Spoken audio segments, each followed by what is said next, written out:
Hello class 10, welcome in class 10. आज हम theorem number 2 करेंगे। थ्योरम नंबर 2, क्योंकि थ्योरम नंबर 2 और 5 में से एक थ्योरम आपको इम्पोर्टेंट जो है कंपलसरी के तौर पे आएगा, जिसके मार्क्स 10 होंगे।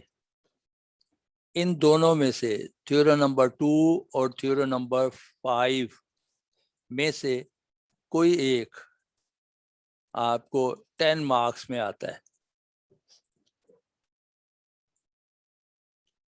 तो थ्योरम नंबर 2 जो है वो करवाया जा रहा है। इफ स्टेटमेंट दी गई है, if a side of a triangle is extended. A B C triangle है, इस ट्रायंगल की कोई एक side A B C triangle में से किसी भी एक साइड को एक्सटेंड करें। जरूरी नहीं है कि बी सी को एक्सटेंड करें। ए बी सी ट्रायंगल की में से किसी एक साइड को भी एक्सटेंड करें। If a side of a triangle is extended, the exterior angles so formed, तो इस तरह जो साइड एक्सटेंड करेंगे इससे एक एक्सटीरियर एंगल बनेगा। एक्सटीरियर एंगल होता है जो बाहर की तरफ होता है, outside the triangle. Inside the triangle boundary के अंदर जो होगा उसका that is called interior angle. If a side of a triangle is extended, the exterior angle so formed is in measure greater than either of the two interior opposite angles. यानी ये जो exterior angle form होगा ये interior angle non adjacent, यानी इसके पास साथ वाला नहीं बल्कि ए और बी एंगल, ए और बी एंगल से एंगल से भी ग्रेटर होगा और बी एंगल से भी ग्रेटर होगा अगर हमने बीसी को एक्सटेंड किया। देखिए किसी भी ट्रायंगल की किसी एक साइड को, if one of the side of a triangle is to be extended, the exterior angle so formed is greater than either of its interior opposite angle. Interior opposite angle. Interior opposite angle. तो interior opposite angle इस figure के अंदर जो दिखाए जा रहे हैं वो एंगल ए और एंगल बी है। एक्सटीरियर एंगल जो फॉर्म हुआ है that is to be A C D exterior angle है। ए और बी क्या है? Interior opposite angle. अब इसमें इसी स्टेटमेंट से हमने गिवन निकाला तो क्या दिया हुआ है? ट्रायंगल। कौन सी? ट्रायंगल ए बी सी। इसमें क्या किया हमने? बी सी को एक्सटेंड किया।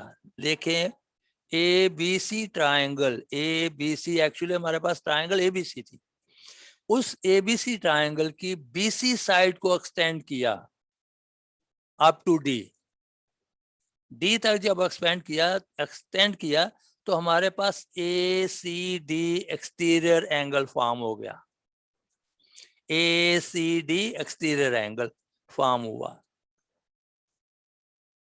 Okay, such that ACD is an exterior angle and angle A and angle B are two interior opposite angle. इसमें angle A और angle B two interior opposite angles हैं। Proof क्या करना है? Number 1 proof में to proof, इसको कहते हैं टू प्रूफ। जो हमें करना है, हमें स्टेटमेंट देकर रीजन देकर इसको क्या प्रूव करना है कि measurement angle A C D, measurement angle A C D greater than किससे? Angle A, measure angle A. Number 1, measurement angle A C D greater than measurement angle A. और दूसरा क्या है, measurement angle ACD, measurement angle ACD greater than measure angle B।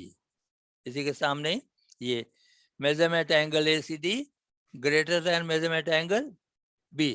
हमें ये prove करना है कि मेजरमेंट ACD A से भी ग्रेटर है और मेजरमेंट एंगल ACD B से भी ग्रेटर है। अब इसको प्रूव करने के लिए हमें कुछ हेल्प चाहिए। हेल्प क्या है, वहां पे हमने कंस्ट्रक्शन दे दिया, कंस्ट्रक्ट करते हैं अपनी तरफ से। जैसे अगर आप एक हाउस बनाते हैं, उसका छत बन जाता है और अगर उसकी स्टेयर नहीं बनाए तो आप छत तक नहीं जा सकते। इसी तरीके से हमें कंस्ट्रक्ट करके अपने मतलब तक इस चीज़ों में जाना है कि किस तरह प्रूव किया जा सके कि exterior angle interior opposite angle के ग्रेटर है। तो उसके लिए हमने क्या किया कि we draw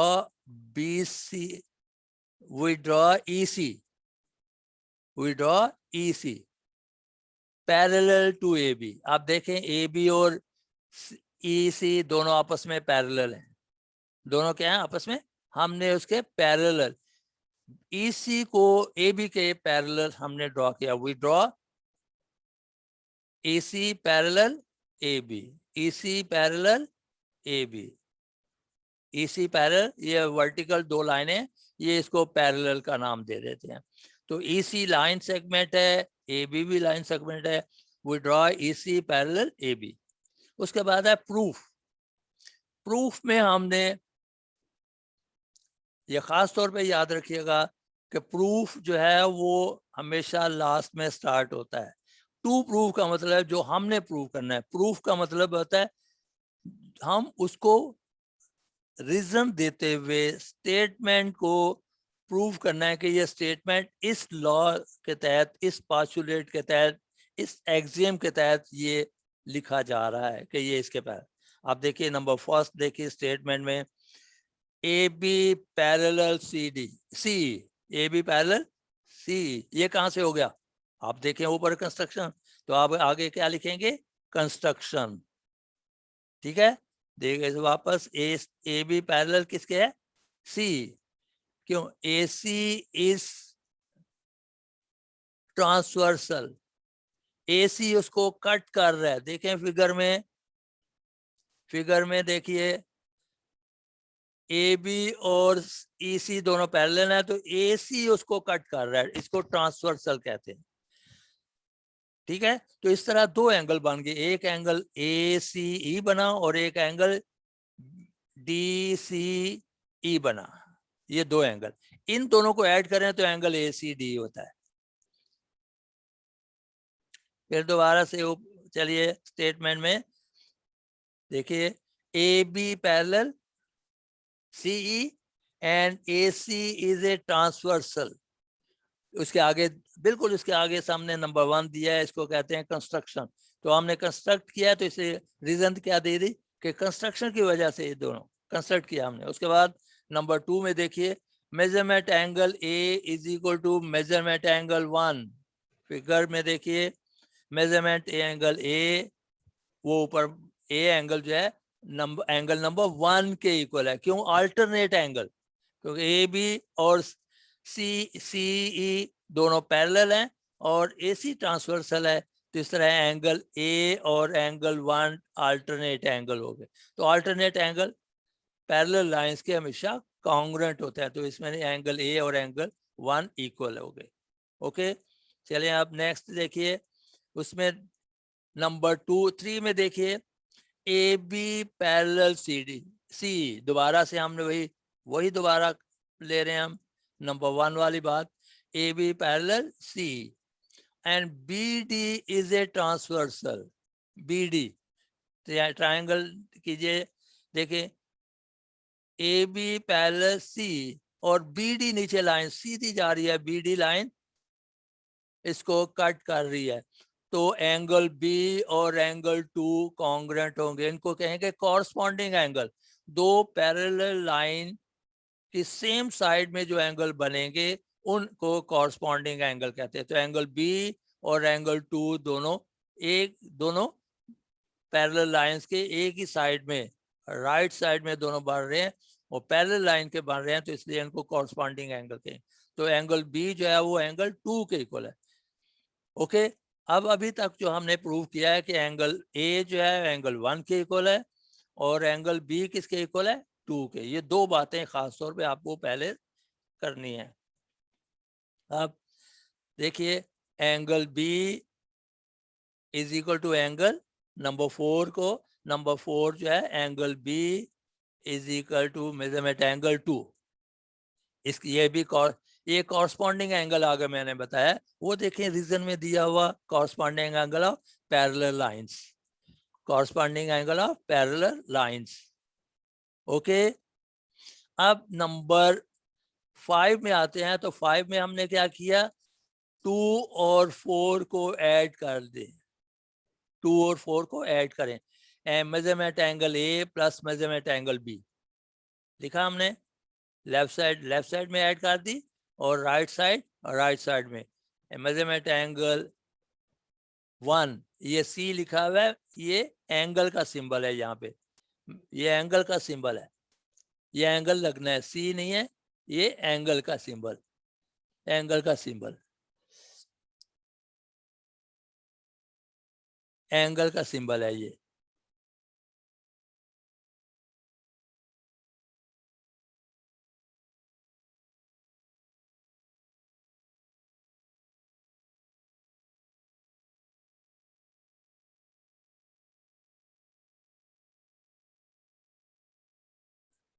okay, measurement angle A plus measurement angle B is equal to measurement angle 1 plus measurement angle 2। Okay, अब आप देखिए लेफ्ट साइड में angle measurement angle A plus measurement angle B is equal to angle 1 और 2। Triangle में देखिए, triangle में देखिए, angle 1 और एंगल 2 किसके इक्वल है, एंगल ए सी डी। 1 और 2 दोनों मिलकर क्या बन रहा है, angle A C D, A C D, angle A C D बन रहा है। एंगल 1 और 2 को ऐड किया तो किसके बराबर हुआ, एंगल ए सी डी। अब एंगल 1 प्लस एंगल 2 की जगह हम ए सी डी लिखेंगे, देखें लिखा हमने, उसकी जगह एंगल 1 प्लस एंगल 2 की replace measurement angle A C D. अब आप देखिए, दो एंगल अगर एक ही एंगल के इक्वल हो, दोनों को ऐड करें, तो वो जो ए सी डी है वो ए से भी ग्रेटर होगा और ए सी डी बी से भी ग्रेटर होगा, क्योंकि ए सी डी 1 से भी ग्रेटर है, ए सी डी 2 से भी ग्रेटर है, ए सी डी 1 से भी ग्रेटर है और ए सी डी 2 से भी, और ए सी डी अगर 1 से ग्रेटर है तो 1 ए के इक्वल है, लिहाजा ए सी डी ए से ग्रेटर हो गया। इसी तरह ए सी डी 2 से भी ग्रेटर है, क्योंकि ए सी डी 2 एंगल का सम है। तो अगर कोई चीज दो का सम हो तो सम जो है इंडिविजुअल सिंगल से ग्रेटर होता है। सम is greater than individual one. If one angle is sum of two angles, then sum is greater than two individual angles. One जो है वो ए के इक्वल है, टू जो है वो बी के इक्वल है। अगर वन ए के इक्वल है, टू बी के इक्वल है, तो फिर एंगल ए सी डी, चूंकि दोनों का सम है लिहाजा ए सी डी 1 से ग्रेटर है। अगर 1 से ग्रेटर है तो एंगल ए सी डी ए से ग्रेटर है। इसी तरह अगर एंगल ए सी डी 2 से ग्रेटर है, क्योंकि ए सी डी 2 का सम है, तो लिहाजा ए सी डी 2 से ग्रेटर है, और 2 किसके इक्वल है, बी से, बी के इक्वल, तो therefore A C D greater than B. ये हमारा प्रूव हो गया। नीचे लिखेंगे क्यू ई डी, नीचे लिखेंगे Q E D, quad error demonstrator. तो ये जो क्यू ई डी लिखते हैं, लिखना जरूर चाहिए, ना भी लिखे तो कोई बात नहीं, लेकिन लिखने इसलिए कि एक दफा पेपर के अंदर बच्चे ने नहीं लिखा था तो उसका आधा नंबर कट गया था। आधा जब नंबर कटा तो आपका फुल टोटल में रिजल्ट कम हो जाता है। तो इस वजह से इसको जरूर लिखना चाहिए। अगर कोई आपको प्रॉब्लम इसमें आ रहा हो तो आप मेरे से चैट पे पूछ सकते हैं। किसी बच्चे को अगर पूछना हो तो यू कैन आस्क, आप पूछ सकते हैं। कोई प्रॉब्लम, कोई सा भी प्रॉब्लम अगर हो इसमें तो आप मेरे से पूछ सकते हैं।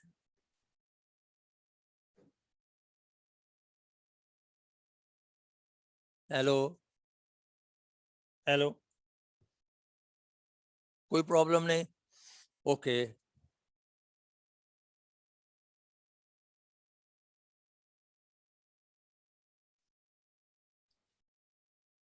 फिर दोबारा से मैं एक दफा है प्रॉब्लम किसी को?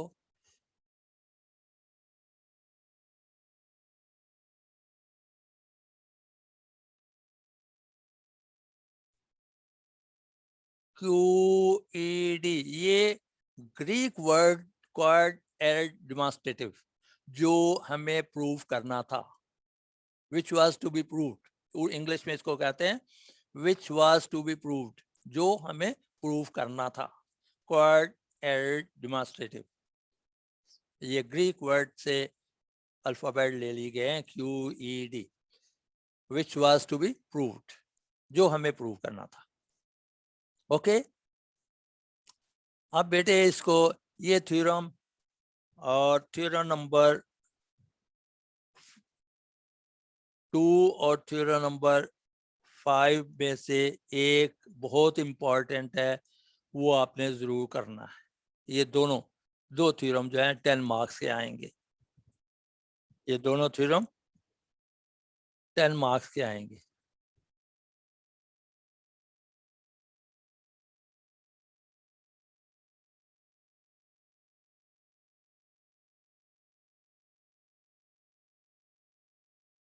नेक्स्ट थ्योरम, ये थ्योरम नंबर 3 और 4 में से मस्ट आना एक, ये आपको बता दिया। पेपर पता नहीं किसका है, किसी का भी हो, क्योंकि ये दो थ्योरम जो हैं वो पैरेलल लाइंस के थ्योरम्स हैं, तो लाइंस के थ्योरम में से एक जरूर लिया जाएगा, मस्ट होगा।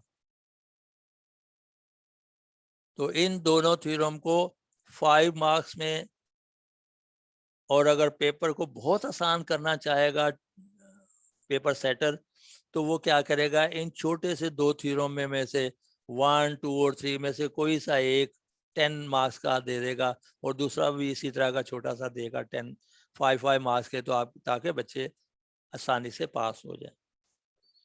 मे बी कुछ भी कर सकता है, लेकिन हमें अपने फर्स्ट से लेकर 5 तक थ्योरम आपको याद होने चाहिए। अच्छा बेटे, आप theorem number 3, theorem number 3,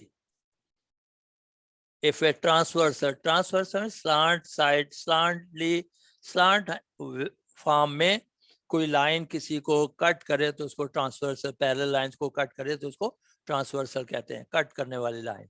if a transversal intersect two coplanar line. अच्छा, अब आप यहाँ पे लफ्ज इस्तेमाल किया गया कोप्लेनर लाइन, अक्सर नहीं पता होता कि कोप्लेनर होता क्या है। वो लाइन जो किसी भी प्लेन में, पेपर है, पेपर एक प्लेन सरफेस है, तो कोई भी लाइनें जो प्लेन के सरफेस के ऊपर ड्रॉ की जाएं, उनका नाम होता है coplanar line. Coplanar line, the lines which are drawn on a plane is called coplanar line. If a transversal intersect two coplanar lines, अगर यानी कोप्लेनर लाइन कौन कौन सी है, सपोज हमने यहाँ पे जो लिखा हुआ है L and M are two coplanar line, और ट्रांसवर्सल कौन सी है, EF। ट्रांसवर्स कौन सी है, EF is a transversal, EF is a transversal, EF is a transversal, L and M are coplanar lines. इन दो कोप्लेनर लाइंस को ट्रांसवर्सल EF इंटरसेक्ट कर रहा है, such that pair of alternate angle, एक पेयर है, कौन कौन सा, एंगल 1 और एंगल 2 अल्टरनेट एंगल्स हैं। कौन से हैं, अल्टरनेट है। उसने कहा कि अगर कोई ट्रांसवर्सल दो कोप्लेनर लाइंस को इंटरसेक्ट करें और अल्टरनेट एंगल्स अगर कॉन्ग्रुएंट हो तो प्रूव करें कि lines are to be parallel. तो प्रूव क्या करना है, लाइन आर पैरेलल, हमें एल पैरेलल एन प्रूव करना है। तो अब आइए इसी में से पहले लिखेंगे फिर ट्रांसवर्सल, तो कौन सी ट्रांसवर्सल है, ई एफ। क्या कर रही है, इंटरसेक्ट किनको, कोप्लेनर लाइंस को। कौन सी coplanar line, L and M, L and M are coplanar, plane paper के ऊपर ड्रॉ की गई है। तो अल्टरनेट एंगल कौन कौन से हैं, angle 1 and angle 2, a pair of alternate angle, एक पेयर है जिनमें 1 और 2 आपस में एक पेयर है, कौन कौन सा, 1 और 2 एंगल का। ये कैसे एंगल है, अल्टरनेट एंगल्स हैं। तो अगर ये अल्टरनेट एंगल्स कॉन्ग्रुएंट हो तो प्रूव करना है कि L is parallel to M. अब आप गिवन में देखिए, गिवन में L and M are two coplanar line given में L and M are two coplanar lines and transversal EF and transversal EF, ये EF है, intersect them, कहाँ कहाँ intersect कर रही है, P and Q, intersect them at P and Q respectively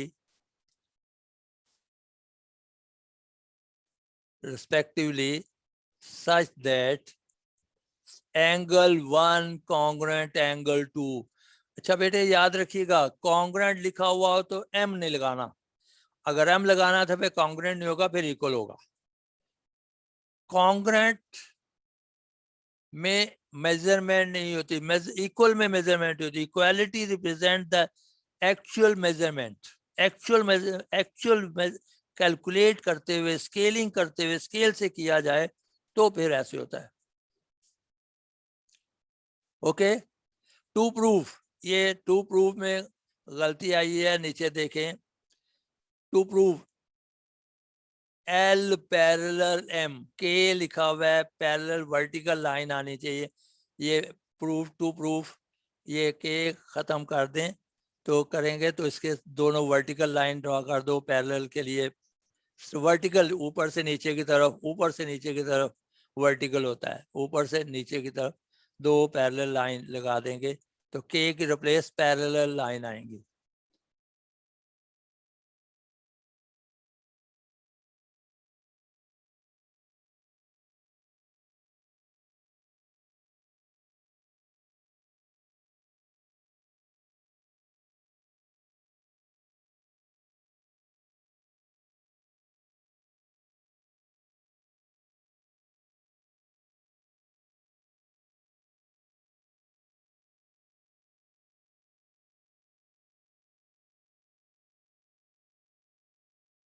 parallel M, to prove L parallel M, नीचे लिखा है ये हमें प्रूव करना है कि एल लाइन जो है वो एम लाइन के पैरेलल है। Proof, if L and M are not parallel, suppose कर लेते हैं कि अगर ये तो पैरेलल नजर आ रही है, लेकिन हम अगर सपोज कर रहे हैं कि फर्स्ट के एल और एम दोनों पैरेलल नहीं है, तो फिर क्या होगा, अगर कोई चीज पैरेलल ना हो तो उनको अगर एक्सटेंड करें तो एक जगह पे मीट कर जाती है। तो आप देखें, देन दे विल, अगर पैरेलल नहीं, सपोज किया, सपोजिशन है ये, then they will meet at some point, उस पॉइंट का नाम हमने क्या दिया, आर, क्या है, R, and P Q R will be a triangle. अब आप देखें अगर मीट कर रही है तो पी क्यू आर क्या हो गया, एक ट्राइंगल सी बन गई। मीट तो तब करे जब मीट करेगी, तो एक नीचे देखें पी क्यू आर ट्राइंगल सी बनी हुई है, एक साइड में छोटी सी बनी नजर आ रही है, उसके नीचे सेकंड फिगर जो है पी क्यू आर जो है ये एक ट्राइंगल बन गई, उसको हमने रिप्रेजेंट फर्ज किया कि पैरेलल नहीं, अगर पैरेलल नहीं तो मीट कर जाएंगी, और मीट करिए तो कर गया तो फिर ट्राइंगल आ गई। अब आप देखिए हम इसी को आगे चलें, statement and reason in triangle P Q R. देखिए triangle P Q R, triangle P Q R, triangle P Q R जो है इसमें पी क्यू आर में, पी क्यू आर ट्राइंगल में angle 1 is an exterior, angle 1 P Q R में, P Q R में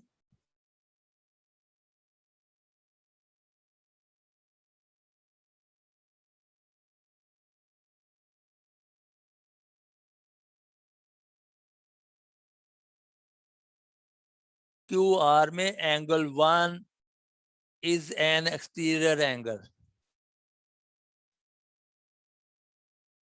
okay, P Q R में exterior angle, and angle 2 is an angle 2 is an in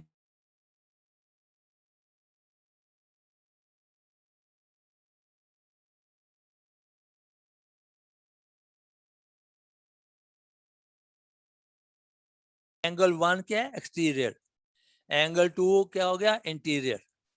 तो फिर exterior angle law है, ये axioms है, ये एक्सियम्स है। एक्सियम वो कानून होता है जो खुद नहीं प्रूव होता बल्कि उसके जरिए से हम कोई दूसरी चीज को प्रूव करते हैं।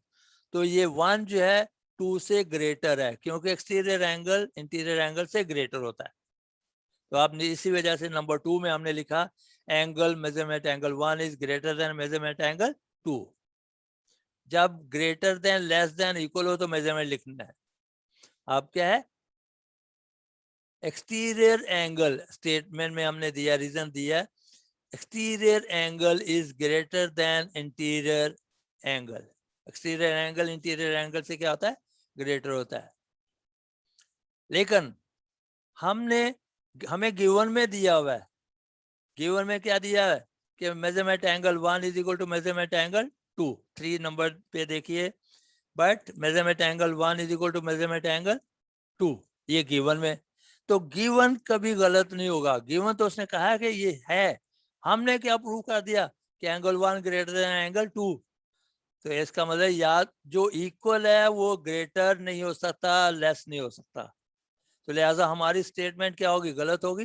2 और 3 स्टेटमेंट को देखें तो नीचे नंबर 4 में देखिए, नंबर 4 में हम देखते हैं कि statement 2 and 3 cannot be true simultaneously, दोनों ही एक ही वक्त में इक्वल सही नहीं हो सकती। तो लिहाजा ऐसे साबित हुआ so the angle 1 is equal to angle 2 is true and LM do not intersect, L line और M लाइन दोनों आपस में इंटरसेक्ट नहीं कर रही, L और M आपस में इंटरसेक्ट नहीं कर रही। जब इंटरसेक्ट नहीं करेंगी तो फिर क्या होगा वो पैरेलल होंगी। तो therefore L is parallel to M।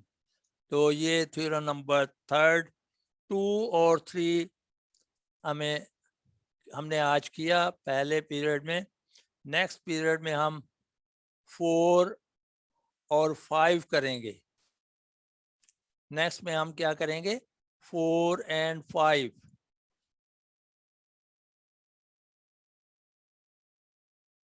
बेटे अभी हमने दोबारा से देख लें, दोबारा से इसको देखिए कि if a transversal intersect two coplanar line, transversal कौन सी है इसमें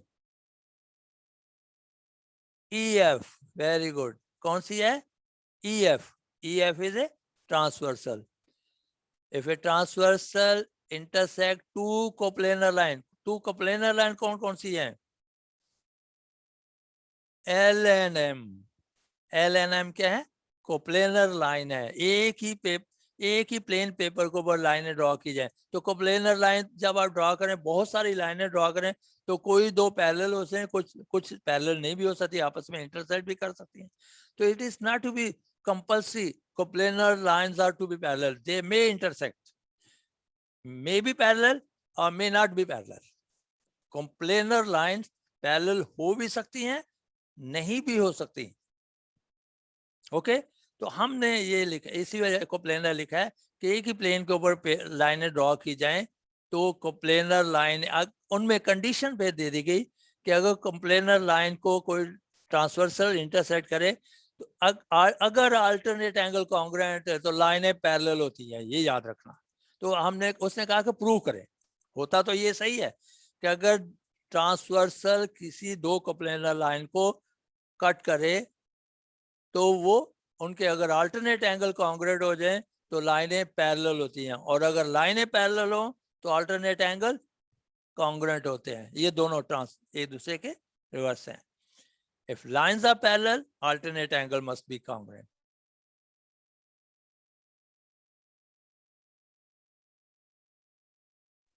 तो बेटे आपको समझ आ गई इस बात की? तो अब आप ये, इसमें मैंने आपसे कहा था कि alternate angles congruent है, तो आप मुझे बता सकते हैं if two alternate angles are congruent then the lines are, MCQs बन गया आपका, parallel.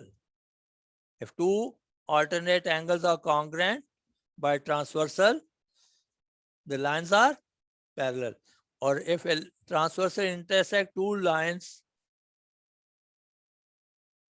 if a transversal intersect two parallel lines, then alternate angles are, क्या होगा फिर? alternate angle congruent होंगे। अगर alternate angle congruent है तो lines क्या होंगी? parallel होंगी। ओके, तो इस तरीके से हम इसी से ही MCQs बना लेते हैं, और ये ऊपर वाली स्टेटमेंट से भी ये बता देते हैं, पूछ लेते हैं कि if a transversal intersect by two parallel line, the alternate angles are dash, तो कॉन्ग्रुएंट होंगे।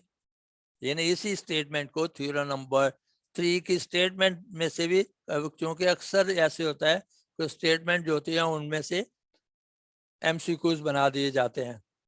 इसी तरीके से खासतौर पर ये बात याद रखिएगा, मैं ऊपर यहाँ पे बता नहीं रहा, वैसे लिख नहीं रहा, लेकिन आपको याद रखनी है, किसी दिन आपको कभी याद आएगी कि अगर एक लाइन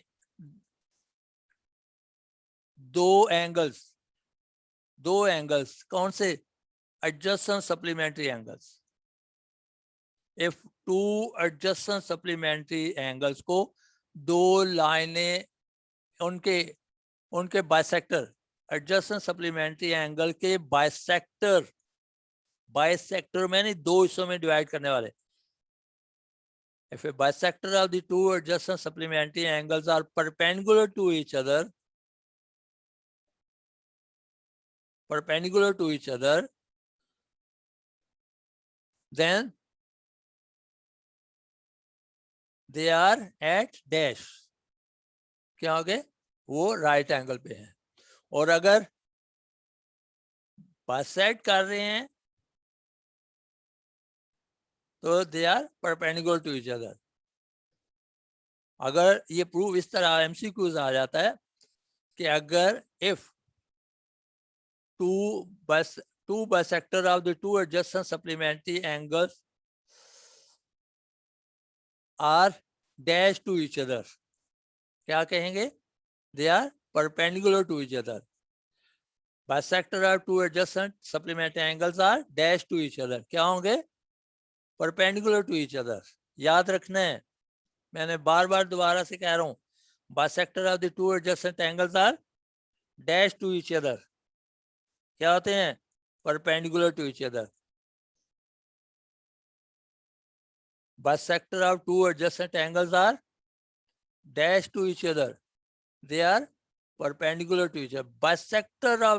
Bisector लफ्ज इस्तेमाल कर रहा हूँ, आधा दोनों एंगल, एक जो बाइसेक्ट लाइन है एक सप्लीमेंट्री एंगल को बाइसेक्ट कर रही है, दो एंगल इक्वल एंगल में कर रही है, दूसरा एक और बाइसेक्टर है दूसरे एंगल एडजेसेंट एंगल को बाइसेक्ट कर रहा है। तो अगर इन दोनों को प्रोसीड करें तो एक दूसरे के साथ मीट कर जाते हैं, तो जब मीट करेंगे तो क्या होगा? राइट एंगल बनेगा। अगर राइट एंगल बनेगा तो they are perpendicular to each other. If a two bisector of two supplementary angles are bisector of two supplementary angles are perpendicular to each other, बस सप्लीमेंट्री एंगल के adjacent supplementary angle के bisector क्या होते हैं, आपस में perpendicular होते हैं।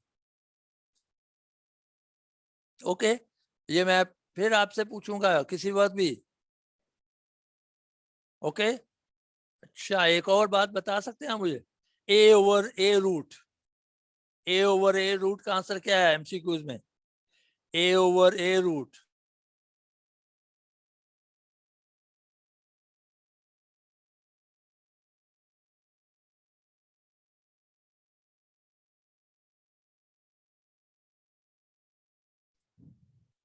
ए over A root is equal क्या होता है? ए रूट होता है। ओके,